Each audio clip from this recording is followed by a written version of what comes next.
আমার আমার আমার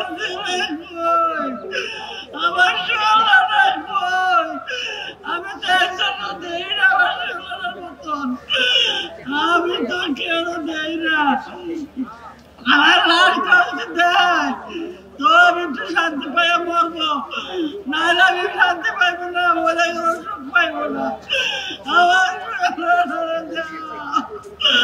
আমার আমি দেখতে পাই আমার কোন জায়গায় নিয়ে বাড়ি দিতে আমি এও দেখতে চাই আল্লাহ তুমি বিচার করো বিচার আমার শরীরে কি কারণে বাইরে বাইলো আমার শরীরে নির্দোষ গার্মেন্টের বুড়া বুড়া ধুয়ে গেছে আমার শরীরে এগুলো কেড়া ছিলাইবো আমার কেড়া বাঁচাইবো আমার বাঁচানো নাই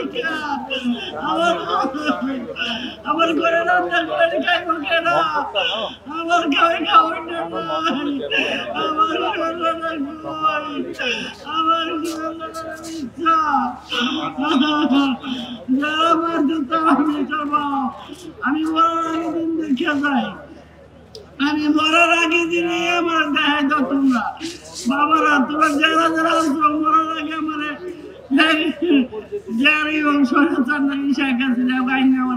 আমার সামনে না দেখাও বিচারটা করে তোমরা আমি দেখতে চাই আমি আর কিছু চাই না তোমার কাছে আমার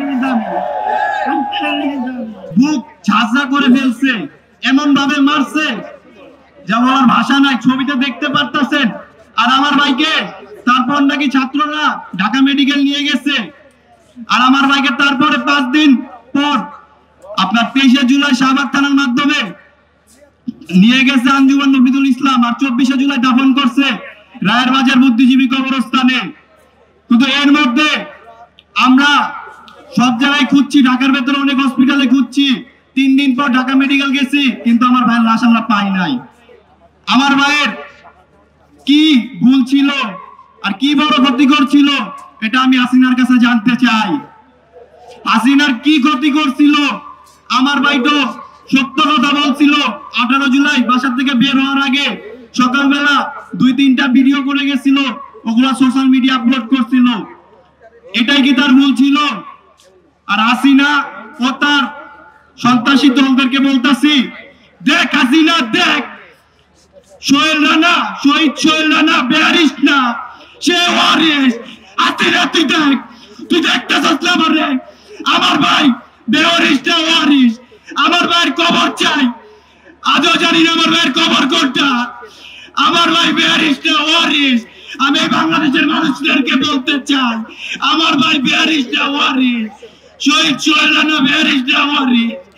আমি আমার ফ্যামিলির আগে কিভাবে সামলাবো? আমি আমার ভাইয়ের একটা ভিডিও পাইছি, যে ভিডিওটা দক্ষিণ কাজলা যাত্রাবাড়ি ছিল, সে শুয়েছিল, রাস্তায় পড়েছিল, আর তাকে একটা লোক বলতেছে এখানে 2টা লাশ পড়ে আছে, নিয়ে যান। আমার ভাইয়ের পাইছে একটা ছবি, পাইছে একটা ভিডিও আর বেয়ারিস সার্টিফিকেট। আমার ভাই 18 জুলাই বাসা থেকে বের হইছে, আর ফিরে নাই।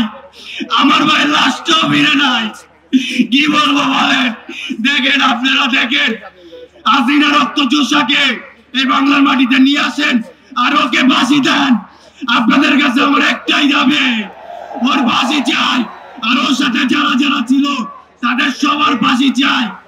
আর তাকে যদি, কি বলবো আমি বলেন, তাকে যদি আপনার মানে কি বলবো, যদি যত পশু আছে এই পশুদের সাথে যদি তুলনা করা হয় তাহলে ওই পশুদেরকে অপমান করা হবে, অপমান করা হবে। ও মির্জাপুরের থেকেও খারাপ, ওর বিচার আমি চাই।